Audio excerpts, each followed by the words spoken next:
Ok. C'est lui qui élabore les recettes. Ok. Et c'est lui qui produit en un seul mot, qui prépare. Ok.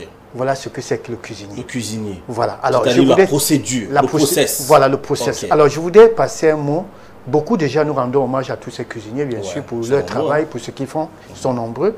Mais le message que je voudrais passer, parce que ça va en étroite relation avec l'ostéoporose dont on parle aujourd'hui, d'autant plus que l'un des traitements, c'est-à-dire traitement de base, est sur le régime alimentaire. Ah, super. Alors, pour ainsi dire, qu'ils sont mieux placés pour pouvoir accompagner, nous accompagner, bien évidemment, à manger du bien. Voilà le message que je voudrais passer à ces cuisiniers.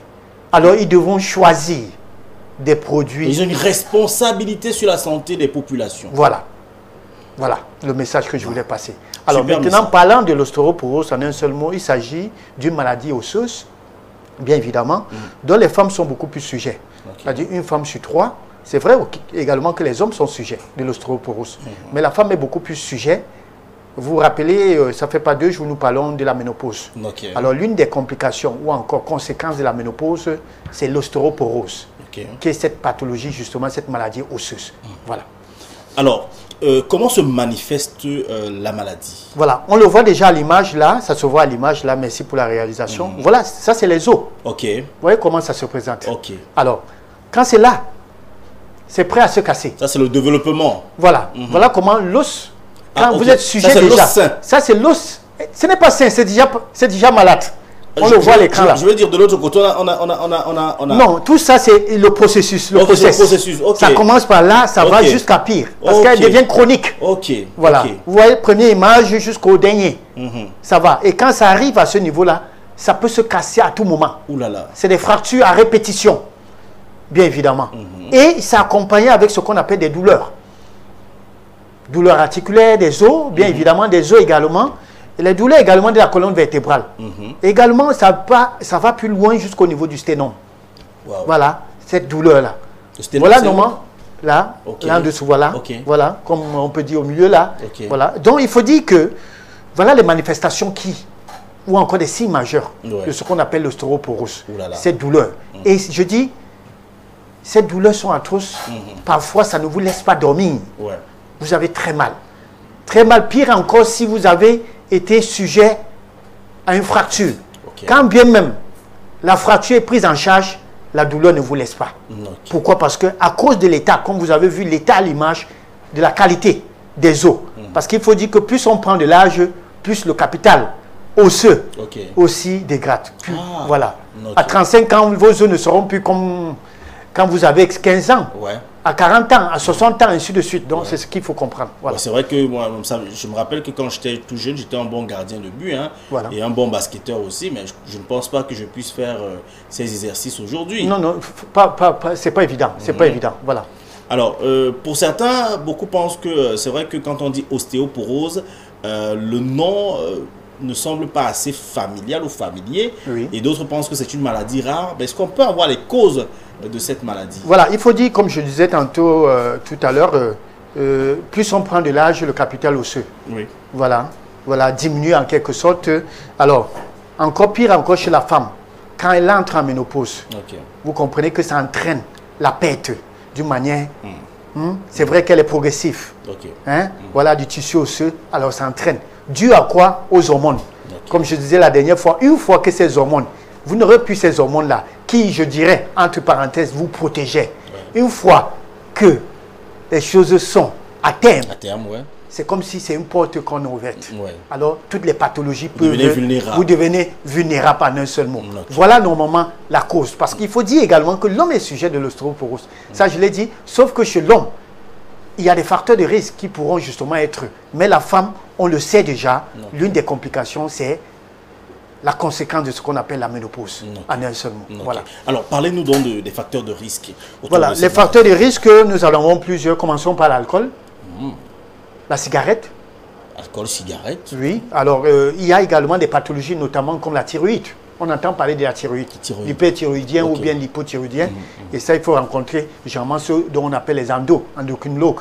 Voilà, troubles de métabolisme. Voilà les spécialistes qu'il faut rencontrer quand on a ce genre de problème. Alors, nous avons également le manque de sport, la sédentarité. Les os ont besoin de bouger. Et quand vous ne bougez pas les articulations, les os, eux, ils souffrent. Parce que l'os, il y a la croissance. Pour qu'il puisse justement mieux se développer, ça doit bouger. Alors la sédentarité, c'est une pathologie. Ça également, c'est un facteur de risque. Donc voilà en gros tous les facteurs de risque. Alors, qui pourront justement favoriser ce qu'on appelle l'ostéoporose. Ok. Docteur, j'aimerais poser une question peut-être qui n'avait rien à voir avec le conducteur. Oui. Puisque vous revenez tout le temps sur la sédentarité, qui est l'une des causes de beaucoup de maladies. De maladies, oui. J'aimerais un peu que vous nous expliquiez. Entre celui qui fait 4 marches, je veux dire 4 escaliers, 4 marches, voilà, par jour, et celui qui fait le sport sur 4 marches, enfin celui qui fait l'activité sportive sur 4 marches, et celui qui fait 4 marches par jour, qui fait le sport en ce moment? Non, mais non, le sport c'est codifié. Ça vous l'avez dit. Celui-là, c'est l'activité tout simplement. Une activité physique n'est pas le sport. C'est-à-dire, hein, je prends un exemple. Oui, ça je l'ai compris. Voilà, allez-y. Ça j'ai compris. Je dis, je prends l'exemple, je prends aussi l'exemple pour que vous compreniez, pour qu'on nous comprenne. Peut-être le mot, certains sont égarés. Un maçon, celui qui frappe les papins. Il vous dirait qu'il fait le sport déjà. Quand vous lui dites de faire le sport, il dit que je fais déjà le sport. Donc, tu as mon travail que je fais là, c'est déjà le sport. Non, c'est une activité physique. Tout simplement. Ça, c'est une activité physique. C'est une activité physique. Votre travail. Là, tout à l'heure, avant que je n'arrive sur le plateau, combien de marches d'escalier j'ai fait là? Oui, 4. 4. Plus 4. En fait, vous avez fait 4 étages. 4 étages. Oui. Alors, il y a quelqu'un qui va venir, il va dire, pour pouvoir faire son sport, peut-être qui habite à l'immeuble, chaque matin, je veux courir. Je monte, je descends, avant d'aller prendre mon bain. Mais celui-là a travaillé plus que vous.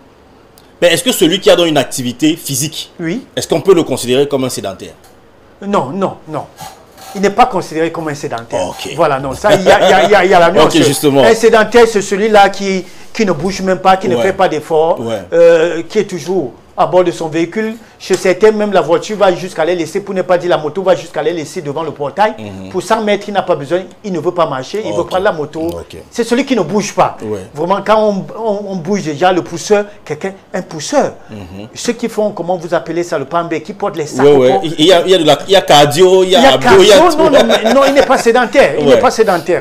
Merci docteur. Poursuivons donc avec l'ostéoporose et revenons sur les complications si elles sont possibles.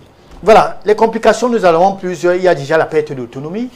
Ça, il faut le dire, parce que avec cette douleur-là, ce n'est pas facile. Ce n'est pas facile pour vous. Déjà, vous êtes sujet à cette pathologie, d'où vous avez peur. Vous avez peur, pourquoi? Parce qu'on vous dit que non, à moins de faux pas, vous pouvez vous casser le bras, le poignet, le coude, la cheville. Et du coup, vous avez toujours peur. Vous voyez, ça, c'est très dangereux. Hein? Vous faites attention à vous. Certains vont même aller jusqu'à dire que non, mais le sport même, je peux faire, ne pas faire parce que je peux faire un faux pas et je peux tomber. Donc, il y a la perte de cette autonomie qui s'installe là. L'une des conséquences également, c'est cette douleur-là, cette fracture à répétition. Parce que qui dit ostéoporose, comme nous avons vu à l'image tout à l'heure, l'os, l'état de l'os n'est plus solide. Il y a une fragilité. À moins de faux pas, comme je dis, vous voulez frapper seulement la même sur la table. Ce que vous faisiez avant, quand vous êtes fâché dans la maison, vous frappez, c'est vous. Vous avez encore mal. C'est vous qui avez encore mal. Et pire même, ce n'est pas seulement la douleur, c'est une fracture qui s'accompagne de cette douleur-là. Donc, il faut dire que les complications, voilà les complications qui s'accompagnent. Alors, peut-être pour sortir, est-ce qu'il est possible de prévenir l'ostéoporose et voire même guérir la maladie, de la maladie? Déjà, la prévention passe par une bonne hygiène de vie. Ça passe par une bonne hygiène de vie. Et nous l'avons dit déjà pour les femmes qui nous regardent, comme nous disons, la ménopause se prépare. Il faut préparer la ménopause pour justement ne pas subir sous ce traumatisme, ces effets secondaires dont nous avons énuméré, bouffées de chaleur et tout et tout. Et en même temps, pendant que vous préparez la ménopause, vous préparez également ce qu'on appelle l'ostéoporose. Parce que ça découle de là, vous comprenez. Et ça passe par une bonne hygiène de vie. Quand je parlais des cuisiniers, parce que ce sont eux qui nous font les repas et tout ça là, on devrait manger bien. Savoir ce qu'il faut manger. Ça c'est bon à un certain âge. Quand on a déjà 40 ans, on mange plus n'importe comment. On mange plus n'importe comment. Excusez-moi, pour celui qui a les moyens de sa politique, ne devrait même pas attendre 40 ans. Mais quand vous atteignez 40 ans, vous dites, bon, j'ai fait des enfants, j'ai fait tout ça, maintenant il faut que je prenne soin de moi. Et ça, il faut manger sain et équilibré.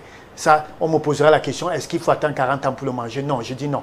Mais si nous avons perdu ce contrôle-là, on peut se rattraper. Et ça, manger des aliments riches en calcium et en vitamine D. Pourquoi? Parce que quand on prend la vitamine, le calcium, La vitamine D permet la fixation du calcium sur les os. Alors, prendre le calcium sans vitamine D, on a comme l'impression que vous vous baignez et vous vous salissez encore à nouveau. Donc, voilà pourquoi vous allez remarquer les calciums beaucoup plus sont accompagnés de vitamine D. Mais ça, c'est sur le contrôle, ce n'est pas l'automédication. Et la vitamine D, on la retrouve dans quel genre d'aliments? Par excellence, c'est le soleil. Hein. Le soleil nous produit le soleil. Voilà, ça, il faut le dire. Maintenant, dans les aliments, nous avons des poissons. On trouve ça dans les poissons, notamment maquereau, du saumon. Voilà, les mêmes poissons qui sont riches en oméga 3, on trouve la vitamine D. Voilà, on trouve, il faut prendre des produits laitiers, ça c'est bon. Les produits, le calcium se trouve également dans les légumes, pas seulement dans les produits laitiers. On pourra penser que celui qui ne prend pas le lait, il n'a pas le calcium. Même dans les légumes, on trouve du calcium. Donc voilà comment il faudra prévenir et une bonne hygiène de vie, faire le sport. Il faut bouger, ça c'est bon. Maintenant pour le traitement, il faut dire que ça repose sur le régime alimentaire. Et ça, je le disais, voilà pourquoi je rendais hommage aux cuisiniers. Voilà, il faut savoir manger ce qui est bon pour soi. Ça, c'est important. Et il faut dire également que quand on parle de l'ostéoporose, il s'agit ici du rhumatologue. Il y a beaucoup de spécialistes qu'il faut rencontrer. Le rhumatologue, il faut rencontrer un gériatre, si vous êtes personne âgée, qui accompagne ces personnes. Il faut rencontrer un chirurgien orthopédique. Ça, c'est important également. Il faut rencontrer un kiné qui va vous accompagner avec les douleurs lombaires, et ainsi de suite. Et enfin, un nutritionniste. Voilà, sur la supervision alors d'un cuisinier qui va dire au cuisinier, voilà ce qu'il faut pour cette maman-là, compte tenu de son âge et tout et tout. Mais il faut dire qu'en elle-même, la maladie ne se guérit pas. Quand elle est déjà chronique, non, il faut soulager les symptômes, voilà, tout ce qui accompagne. Mais on ne guérit pas de l'ostéoporose, voilà, complètement. Voilà. Merci docteur. Vous avez réussi à faire le rapprochement avec la célébration des cuisiniers ce matin. Tout à fait. Et rappeler à ces cuisiniers qu'ils ont une grande responsabilité, non seulement sur l'humanité, mais aussi sur la santé des populations. Donc, les cuisiniers doivent travailler aussi de commun accord avec les médecins. Tout à fait, nutritionnistes, les diététiciens, voilà, ça c'est important. Et je crois que j'ai toujours l'habitude de le dire, nous devons manger local. Manger local, ça veut dire manger les mets de chez nous. Oui, c'est fini cette histoire occidentale, vraiment. Ça franchement, c'est mets européennes, comme on le dit, parce que quand vous allez dans les grands cuisiniers, ils aiment faire des mets européens. Non, il faut aussi sensibiliser, il faut manger local. Il faut manger la maison, le repas de chez nous. Ça, je crois qu'on se nourrit mieux en mangeant le repas de chez nous. Voilà. Merci docteur et merci pour ces messages. Merci pour cette sensibilisation autour de l'ostéoporose. Et davantage merci parce que vous avez réussi à convaincre Sandra qui reviendra sur ce plateau